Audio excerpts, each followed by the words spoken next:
Our research over the last decade in Ethiopia and the Horn of Africa, for that matter, has been focused upon trying to find out if this part of, particular part of Ethiopia, the southwestern Ethiopian highlands, may have been a refugium during periods of hyper-aridity, particularly during OIS-4. And we've been looking for sites that date to that time period. One site that we've particularly focused upon is Mochena Barago. And I am not going to talk any more about this refugium because you wanted us not to talk about why. So I'm not going to, unlike Stan, who talked a lot about why, which was really interesting. No question about that. However, Mochena Barago is situated on the western slopes of Mount Damota in southwestern Ethiopia, right here, right there. This Mount Damota is a dormant volcano that last erupted sometime in the late Holocene. The capital city of this region is built upon the lava flows. They're really going to be in trouble when this thing erupts again. But anyway, Mochena Barago, as I said, is on the western slope. It has been, here's the opening to Mochena Barago. I'm not going to go into the details of its evolution and depositional context. That would take way too long. It's a very complex site, to say, in terms of the depositional history. And it's been researched since the mid-1990s when Roger Joussom first came here, and then followed by his student Xavier Guterres, who focused upon the Holocene deposits. But they discovered late Pleistocene deposits in the course of working on the Holocene deposits. And myself and Lisa Hildebrand in 2006 began a project focused upon the late Pleistocene deposits. And we've been continuing ever since, joined by Ralph Vogelsang in the University of Cologne in 2009. And now we're back on our own. You can see the scale of Mochena Barago. It's about 70 meters wide, about 20 meters wide, and about 10 meters or so, 13 meters, I think, high, maximum. Here you see various trenches over the years that we've excavated. I'm going to talk particularly about so-called BXA area, which is over here, and the eastern excavations, which are over here, and the N41 trench, which is over here near the mouth of the shelter. Does anybody have any water by any chance? So you always get cotton mouth when I'm talking. All right. Anyway, the site has a very long and complicated sequence that, as I said, I'm not going to get into. But we have now in the order of, I don't know, almost 70 radiocarbon dates. Charcoal, all charcoal radiocarbon dates. And we've just submitted a paper, it's been effectively accepted, on trying to develop a Bayesian model for understanding these radiocarbon dates. And again, I'm not going to go into details, other than to say that we have recognized three major lithostratigraphic units, which we have tentatively or temporarily placed our lithic complexes within. And so these are lithostratigraphic sequences, not so much culture stratigraphic, although they seem to be similar in some ways in terms of time. But the earliest is known as the T group, divided into a lower T group and an upper T group. It's beyond radiocarbon dating, beyond 50,000 years. We have something in the order of, at least 15, 20 radiocarbon dates beyond 40,000 years, going up to 52,000 years. We've really pushed the envelope there. But now we have deposits earlier, and we're in trouble because we cannot do OSL dating in volcanic environments. It doesn't work. We are, though, looking at tephrochronology as well as exploring obsidian hydration dating, a new methodology which you'll hear about on Tuesday by Abebe Mengistu, who's here. And he'll be talking to you about that, which shows great promise. Thank you so much. Then there are volcanic flows, ash deposits that separate the next group called the S group here, and then another mud flow, volcanic mud flow, and then another lithostratigraphic group, followed by about 28,000 years or more of a depositional hiatus until we get to the Holocene, which begins, interesting enough, at 8,000, not earlier, at least not here at this site. And that's the general sequence.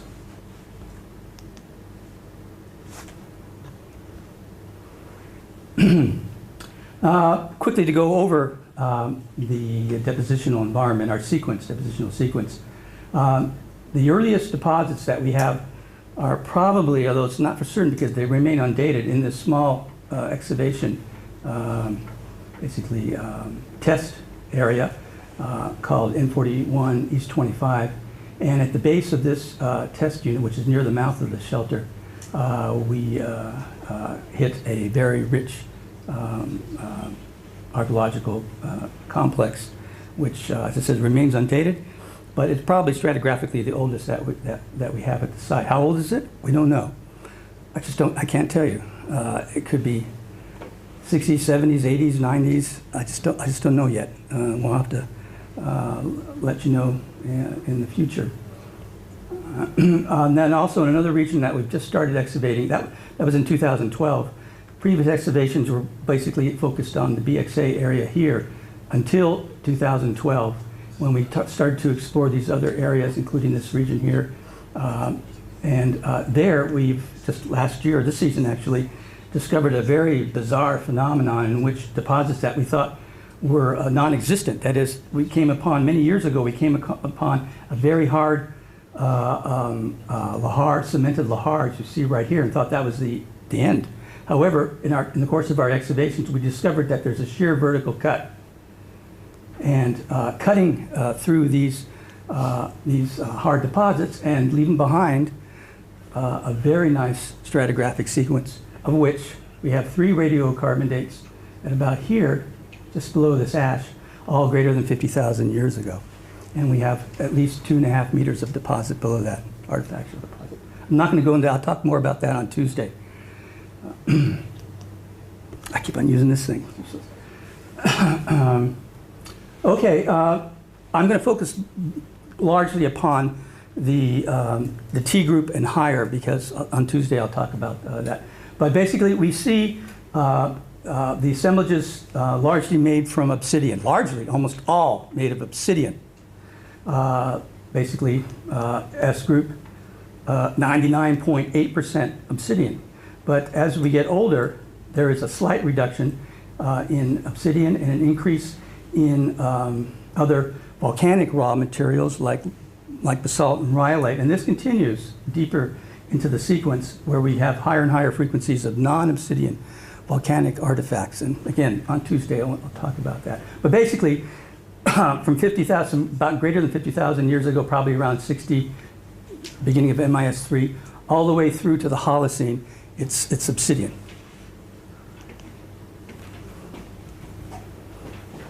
Now, all the lithics are small, with remarkably little change over 60,000 years. The median size of cores, for example, 25 millimeters in length, 16 wide, and 11 or so, 10 millimeters. Flakes are the same, and but talking about cores, we have multiple reduction sequences. We have Levallois, both Nubian and sort of classic Levallois, centripetal cores, point cores, you name it. And they're all, you might call them micro Levallois. Stan mentioned this, but they're all basically less than 30 millimeters. Okay, maybe there's one at 40. But the majority of, these are very rare though, however, less than 2%, but they're synonymous with all of the levels, right up through the latest levels into the late Pleistocene, 35,000 years ago. Okay, and we now know, actually, in other regions of eastern Ethiopia, this Levallois method continues right into the Holocene. This is a very interesting point of conversation, but not here, not now, unless maybe a discussion we can get into it. But the majority of the cores are these single, double, multi-platform, elongated flake and blade, almost sort of tabular cores, small. But we also have angle irregular cores, we have cores on flakes, and we have bipolar cores and bipolar technology, anvil technology. Small percentage, but it's there.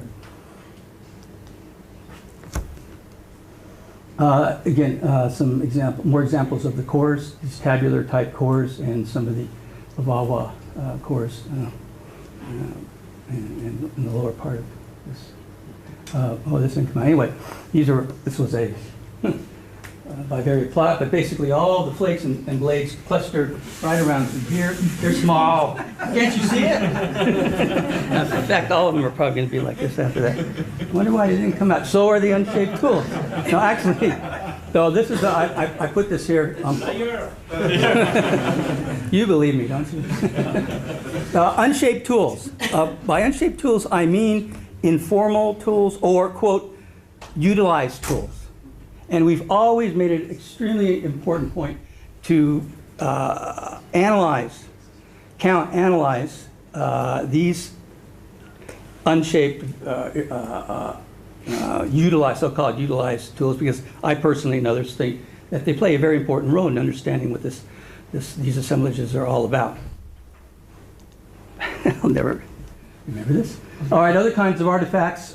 We have many projectile points, which you see some of here. We have probably in the order of, there you see also very small projectile points. They are, in general, also 30 or so millimeters in length. And there's a very interesting variability in shape and size, and almost to the point that my former grad student, Eric Fisher, his dissertation work, he actually gave names to some of these points, but I was scared to death to actually present them yet. But there are some similarities in these points that bear future research in this regard.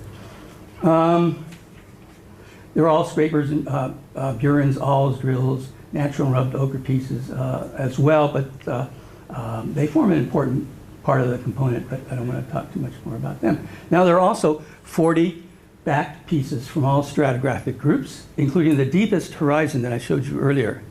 Lower T, upper T, S group, very distinctive and very clear backed pieces, including one geometric crescent, which Clement thinks may have fallen in from the surface. Of course not, don't believe that. But it is an anomaly, this one geometric, unless this one possibly is one. But basically they're curved back, straight back blades and flakes. That's interesting. I guess I don't have it. I was going to tell you that the raw materials, what happened to it? Anyway, the raw materials, where's the obsidian coming from? About 20 kilometers southeast of Mount Damota is a very large obsidian source, or multiple sources. It's called Bantu. If you're in good shape, it takes you 3 hours to get there, more or less, and 3 hours to get back. And it is probably in the order, I mean, you can see it on satellite imagery. It's that big. Kilometers, tens of kilometers in size, with large boulders, small, every size you want there for the taking. And yet, all of our artifacts are small. So clearly, they certainly have the opportunity to get large artifacts, or make large artifacts, large obsidian cores, whatever the case may be, but they chose not to, for whatever reason. I'm not going to get into that now. And that's an important point to make in terms of your various, what do you want to call them, criteria, right? All right, let me go back then to some of the points I want to make. All right, you may have noticed I did not use the word microlith once. In our publications, we have not used that term either. I don't see why we need to use the term. It's small. You know, I can show you metrically that it's small, and it's smaller than things around it. So why should I use the word microlith? I don't quite really understand why I should, or why we should. You can convince me, but we don't use it. Back pieces, and the term microlith. We don't use microlith, so what do we use in its place? Well, we talk about backed pieces. Backed pieces meaning backed pieces, all right? Assuming that they're not core rejuvenation flakes, core trimming flakes. Obviously, backing is close to 90 degrees, etc. And we call them back pieces. We don't really care what size they are. We just describe what we see. And they turn out to be pretty small, but you know, that's the way it is. They could also be large. There are a couple ones that are large. And what I'm thinking is that if we really want to get into size, how important size, maybe we should think along the lines of faunal classes in Africa. African faunal classes, class 1, class 2, class 3, sizes. Why don't we create sizes like that, classes, in which we can fit, you know, okay, yeah, you know, I don't like that, but if you want truly to fit them into some kind of a size division, you can do that. And I think it doesn't really affect our perspectives, our interpretations anyway. It's just there. All right. In terms of function, we have, we being Verde Rota and her Tracio team, have identified now over 250 points, back pieces, and others that have macroscopic residue on them, not to mention micro wear and use wear. And unfortunately, we've not been able to, they've been studied in the Addis Ababa, in the museum, National Museum in Addis Ababa, but we really need to get them out to her lab, where she can do a lot more specialized research. It's both, the residue, by the way, is both animal and plant. I can tell you that. All right? And finally, though, we have just gotten permission to export 15 artifacts, finally, and we'll be doing that over the next couple of months. And you may have noticed also, I have not used the term Middle Stone Age or Later Stone Age. And I don't, or transitional, a term that I really hate. Again, I ask myself, or we ask ourselves, or maybe I should say, I ask myself, I shouldn't speak for Ralph, all right? I ask myself, why should we, particularly after Stan's discussion, what is MSA, what is LSA?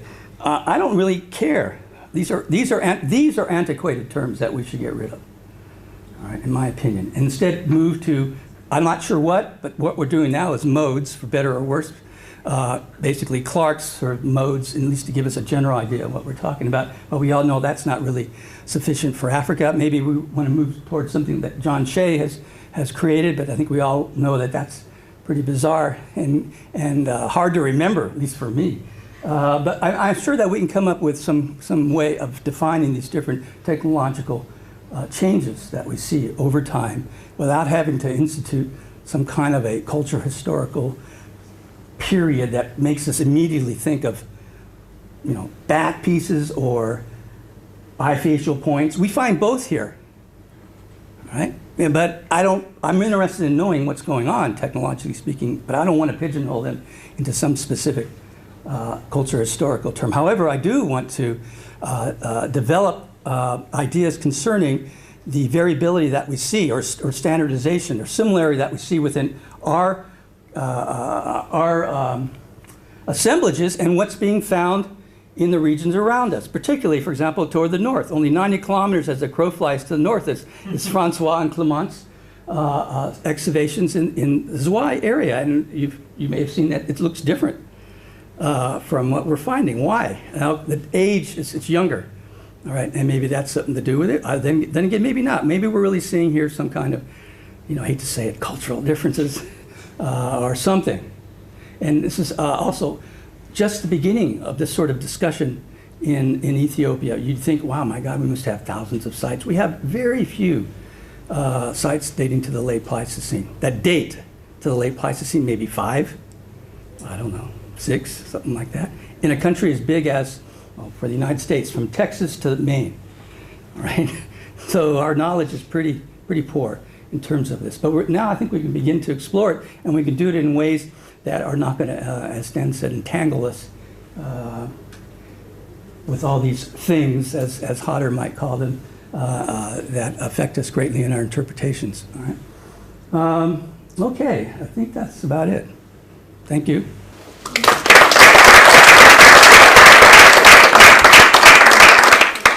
Question? Yes, questions. I understand your reasons, the reasons why you don't want to call them archives. But don't you want to put a name on the fact that you have a lot of small used blanks produced according to different methods? And that you consider as important to this. Well, I want to give it a name. What kind of, I mean, no, I'm not industrial giving name? them a name, but name the.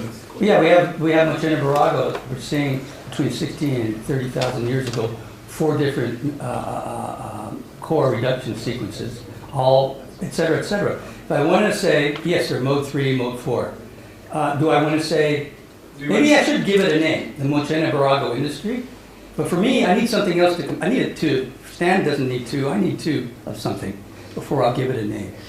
And I don't have the second thing yet. Well, maybe we do. That's another story from emergency excavations that we did at a dam site about 10 years ago. I think there's an assemblage there that may be very similar to this, but in chert, not obsidian. But needless to say, I'm not, even though we have, by the way, I didn't tell you how many, there's about 14,000 artifacts that we've excavated so far, more or less, from this site. Yeah, we'll give it a name, and I'll be able to tell you what's there. And you'll know it as being very small. I mean, I'm not thinking about a specific. I mean, I was not meaning a name, but I mean, you want to point that there is something going on. We're discussing about this morning about microliths production in different contexts. Right. Oh, yes, you're right. I did use the word microliths. So you caught me. Okay. So you consider, I mean, you discussed that in the 2012 paper. Right. You consider that it's important in the discussion between MSA, let's say, transition, mod 5. It could be mod 5 because it's most intentional. Most from technological perspective, yes, Yeah, it's so important. Yeah. I'm not thinking about the name. Well, yes, we would describe the technological variability that we see. You know, what good is it going to be by telling you it's microlithic? Is that going to help us? I don't want to confuse us. But speaking of, if you do want to use microlithic, by the way, I think that we really should define them and publish them. And we can do it very easily in the supplementary section of virtually every publication now. It allows you to do supplementary, data. And you can just shove in your definitions there. It doesn't have to, clog or clutter your paper. And yet it's there, and that we can look at it. And as I said, eventually I hope that we will have standardized definitions. We have a typology. It's a techno-typology, you might say, that's been, been in the works for quite a while, and we standardize around that. Whereas, do others want to do that? I don't know. I don't really want to force it upon them. But there does need to be some kind of a standardization that we can talk to each other. Did I answer your question? Stan, do you have any analogues with book? Stan or Steve? I know, I get confused all the time. Do you have any analogues with book epic, any part of that sequence? Yes and no. You can't borrow any of their terminology, because you'd be number 2 if you have a number 1. Yeah, I guess you'd say that. The terminology is similar in many ways, but I'm very uncertain about what they have because of stratigraphic problems at the site and dating problems, which you'll hear more about on Tuesday. We have a series of obsidian hydration dates, which are very exciting, which we'll report upon on Tuesday for Porky Peak, which might resolve some of our questions and puts it more in line to what we have. And what is interesting, and also go to Badicha, another important site also near Porky Peak, at least go to Badicha and I think also Porky Peak, they also have depositional hiatuses at about the same time, which is really interesting in terms of regional climatic events. There happens to be a Heinrich event right in there, but I don't want to talk about that here right now. Well, if I may make a few other remarks, I agree with you entirely to hold off on inventing names of your own making yet until you've got a few more. But I'm reflecting with some irony that it's taken this long for the Berg-Wartenstein decisions to come full circle, and finally they're falling right into your lap. Not just They that. gave you the opportunity to do what you want to do, and to hell with the MSA and the LSA. That's true. I mean, we're lucky in Ethiopia in that respect, in a lot of Africa, because there's been so little work. Really out of reach of the other In some ways. Also unlucky because we have nothing to compare with. Stan, you were there, I wasn't. Oh, I've spent no, I was studying Brandt Vesves He was a little and talking baby. to all the different parties. Brandt You Vesves, tell me if I've got the story right, that I wasn't there. the majority of Brandt Vesves wanted to do away with early Middle and later Stone Age and replace it with a system of complexes and subdivisions Yeah, they that's wanted right. to call industries.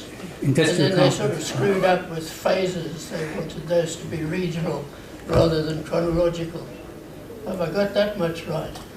Maybe, but I wasn't Ever there. cautious. But, Now, what I learned subsequently is that there were 3 people who held out against this, and they were all South Africans. There were the 2 deacons and Mason. Absolutely dug their heels in and said, no, we don't want to put any party of this. And they went home and acted accordingly. Is that part of the story correct? I don't know. I was 10 years old at the time. But I think Conard published a paper in the South African Archaeological Bulletin about the post-Hoey's export at Sibudu, which I think exemplifies the best way of using the Berg-Bornstein recommendations. And he explicitly lays it out, and I recommend everybody read that carefully. Yeah. See how it can be done right. You only need one to make an industry at a site. The danger comes when other people come along and say, well, there's this established industry and I have something about the same time, I'm going to tack the same name on it. And if you do that without careful examination, then you have a problem. So I've named a few things in the Neolithic era in Kenya, and then I see a lot of papers trying to tack their assemblages from different parts of the country that might be quite different onto the classificatory framework for one area without, well, the important point here is that you may not recognize difference if you're looking for similarity. And you may group things together that don't belong together. And you should only add on to an existing taxon from one site to another after a careful examination. And it can't just be like a point or a backed piece or a pottery style, one shirt. It has to be everything. In Kenya with the Neolithic, it was often a stone bowl. It became the stone bowl culture. And stone bowls are found all around the world. But the tail was wagging the dog. So we have to be careful about taking fossile directeurs and assuming that everything else, the whole package goes with it. You always have to unpack the suitcases and examine the contents carefully before you classify something as a representative of something that's been named before. There's no problem in naming the first one. Okay. Yeah. What do you suggest? Name your first one, and then don't let somebody else tack another example of it on without actually going through the comparative I always thought the Brandt analysis. industry had a nice ring to it. Steve, if we could go back to the classification dilemma at hand. So you say you don't use the word microliths, but you do employ Clark's mode scheme. Yeah. Of which mode 5 yes, is right. microlithic. And unless you've modified Clark's mode scheme, you're still relying on its idea. That's a good point. Shea's classification also doesn't include bipolar cores. So you've got there's a bit of a problem there. I mean, I think it's by not using a term, these systems have inherent terminology within them. And I think in your case, the mode 5 component of your assembly probably describes something real that probably could be described better using something outside The word microlith or chinchillith? No, it's lithic miniaturization. I think. Well, there's no the question about process, that. I mean, that's happening, and it started a long time ago. We don't know how early. Although the deepest deposits, as I'll discuss on Tuesday, are showing something different. But what that age is, I don't know. And with regards to the size, you mentioned size is important, and I agree with you. but the problem is then we need everyone to be publishing size data. And that's not always the case. We don't always get those basic metrics and figures. So if we're going to use size as the key criteria, we need it to be a tacitly assumed thing that if you're publishing an assemblage, you're publishing size data. It's not the key criteria. It's an important variable. An important one. Yeah. I was saying that we don't really recognize, we don't try to make a division in size. It's what we have. But you've noticed that things get small, for example. They are, not get small, they are small and stay small. But if we compare them to the cores that we have in Southern Africa, for example, 30 millimeters is big. For the last 25,000 years, we don't really find cores 30 millimeters, and most of them are 10. So this is big for us. So again, I think the contextual approaches that Clement was talking about, where we base size based on within site variation and within region variation, perhaps are better ways to. Size is relative. So what's small for you guys is. So why don't we say something like this is class 2? What you're finding is class 3. I mean, if we define what these classes are. The problem I have with that is just that, so. Whatever they may be, I'm just throwing out. But we have, so with length and size, we have the beautiful opportunity to examine a continuous distribution. And with that suggestion, what we now do is we take that ability and we start to bin the data. Oh, so of we course. actually reduce its variability. I mean, I'd be the first one to say, let's look at the variability and just do the stats. But as you know, it's not quite that easy. People want to compartmentalize these things. If you want to do that, I'd prefer having it done that way than saying microlithic versus macrolithic or whatever the case may be. Yeah, and I think there are well-established statistical methods to do the basic size comparisons that you're talking about. I mean, ideally, we'd like to see these bimodal distributions, how they play out. If there really are these bimodal distributions in certain areas that are at 25 millimeters, whatever that may be, and another one that is 40 millimeters, and another one that's 60 millimeters. Those are really good indicators of where we should draw a line in terms of developing these classes. Of course, that takes data. And as you know, we don't have much of that, the kind of data that we need to do that. Yes, but we can argue for it. Sorry, Stan. Size matters, but there's more than length. There's also width and thickness, and also platform width and thickness. Yes, I didn't say Pieces that have length. long life histories, you're only going to find out how big the piece originally was, or be able to anywhere near estimate how big the piece originally was at the beginning of its life history by the platform width and thickness. Yeah, no, I didn't say length only, Stan. No, I didn't bring it up at all. It was more for Justin. Yeah, sorry, I said length, all morphometrics, we record everything in our assemblies, but... And I think those all those dimensions are important to understand what's going on. This reminds me of something. I've lately become enamored of weight. And this harks back to Nobby Clark's castigation of an Australian scholar who was measuring hand axes 6 ways from Christmas. And Nobby Clark said, you don't need to do that, just weigh the thing. Yeah. It'll give you the basics of all those dimensions Mass, you're looking for. the mass. And I've become quite interested in weight. We weigh everything. Everything. Have you found anything interesting? Haven't looked at it yet. We're still focused upon all these other things.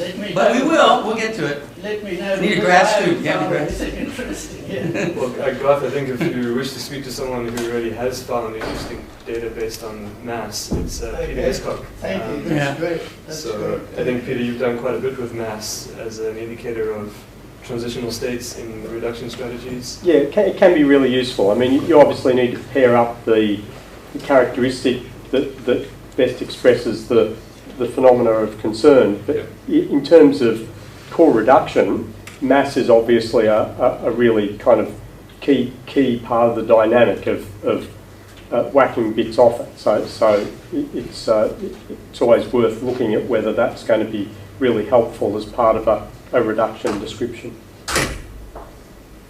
May not work as well for blanks. Depending on their shape and what's happening to them. I want to add one point according to the archaeological context that I studied. For example, for earliest essay, I pointed out that thickness, for metrical data, thickness and the weight and thickness was very determinant comparing to, for example, the latest LSA, for the onset of the Holocene. And I pointed that it may have a relation with the haft, because the standardization that I noticed with the earliest was very, very pertinent. And it may be mounted on the, composite tools, hafted tools, comparing to other which can mount at the foreshaft, at the tip. I want to say we have to take into account the context, chronological and functional. Absolutely. I think this is a point, Francois, that you agreed with earlier. That's important, the hafting. But again, we also need to remember that we have quite a few ethnographic examples from Australia. We have some from Southern Africa where people were simply sticking any size flake into a blob of mastic and using it. So standardization and hafting is not a one-to-one equation. I think it's functionally specific kinds of hafting that require standardized pieces, but there are some other kinds of hafting where it simply just takes a sharp edge put into glue, and that sharp edge can be of any shape. And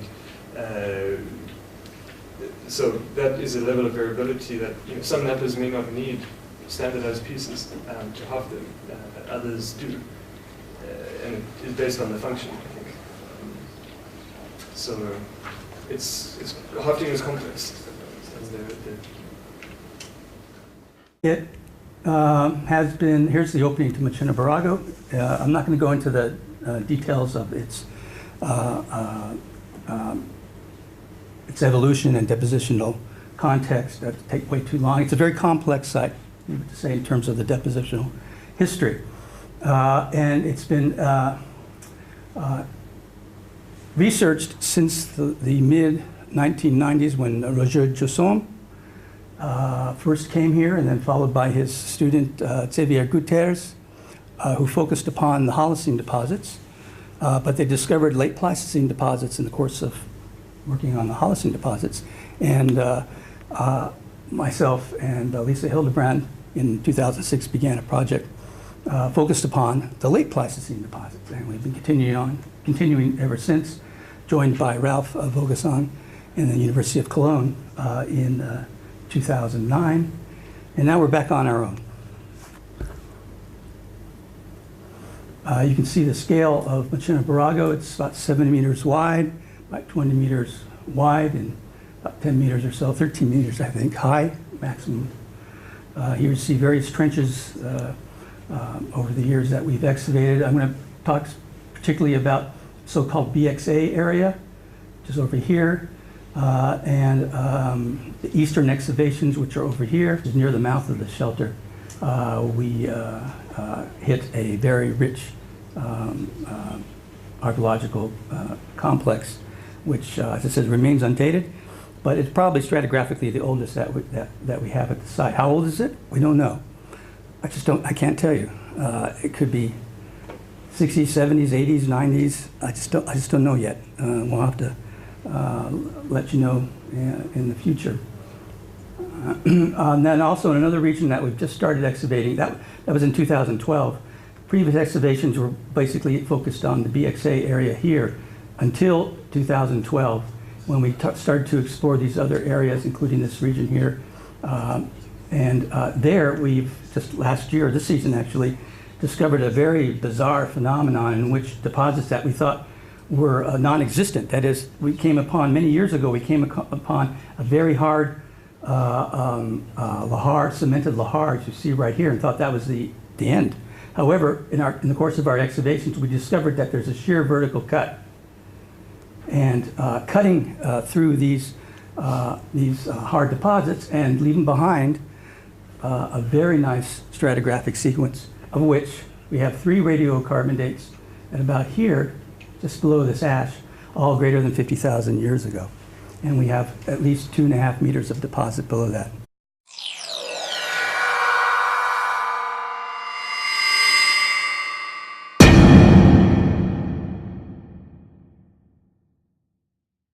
Our research over the last decade in Ethiopia and the Horn of Africa, for that matter, has been focused upon trying to find out if this part of, particular part of Ethiopia, the southwestern Ethiopian highlands, may have been a refugium during periods of hyperaridity, particularly during OAS4. And we've been looking for sites that date to that time period. One site that we've particularly focused upon is Mochena Barago. And I am not going to talk anymore about this refugium because you want us not to talk about why. So I'm not going to, unlike Stan, who talked a lot about why, which was really interesting. No question about that. However, Mochena Barago is situated on the western slopes of Mount Damota in southwestern Ethiopia, right here, right there. This Mount Damota is a dormant volcano that last erupted sometime in late Holocene. The capital city of this region is built upon the lava flows. They're really going to be in trouble when this thing erupts again. But anyway, Mochena Barago, as I said, is on the western slope. And the N41 trench, which is over here near the mouth of the shelter. Does anybody have any water by any chance? You always get cotton mouth when I'm talking. All right. Anyway, the site has a very long and complicated sequence that, as I said, I'm not going to get into. But we have now in the order of, I don't know, almost 70 radiocarbon dates. Charcoal, all charcoal radiocarbon dates. And we've just submitted a paper. It's been effectively accepted. On trying to develop a Bayesian model for understanding these radiocarbon dates. And again, I'm not going to go into details, other than to say that we have recognized 3 major lithostratigraphic units, which we have tentatively or temporarily placed our lithic complexes within. And so these are lithostratigraphic sequences, not so much culture stratigraphic, although they seem to be similar in some ways in terms of time. But the earliest is known as a T group, divided into a lower T group and an upper T group. It's beyond radiocarbon dating, beyond 50,000 years. We have something in the order of, at least 20 radiocarbon dates beyond 40,000 years, going up to 52,000 years. We've really pushed the envelope there. But now we have deposits earlier, and we're in trouble because we cannot do OSL dating in volcanic environments. It doesn't work. We are, though, looking at petrochronology as well as exploring obsidian hydration dating, a new methodology, which you'll hear about on Tuesday by Abebe Mengistu, who's here. And he'll be talking to you about that, which shows great promise. Thank you so much. Then there are volcanic flows, ash deposits that separate the next group called the S group here, and then another mud flow, volcanic mud flow, and then another lithostratigraphic group, followed by about 28,000 years or more of a depositional hiatus until we get to the Holocene, which begins, interesting enough, at 8,000, not earlier, at least not here at this site. And that's the general sequence.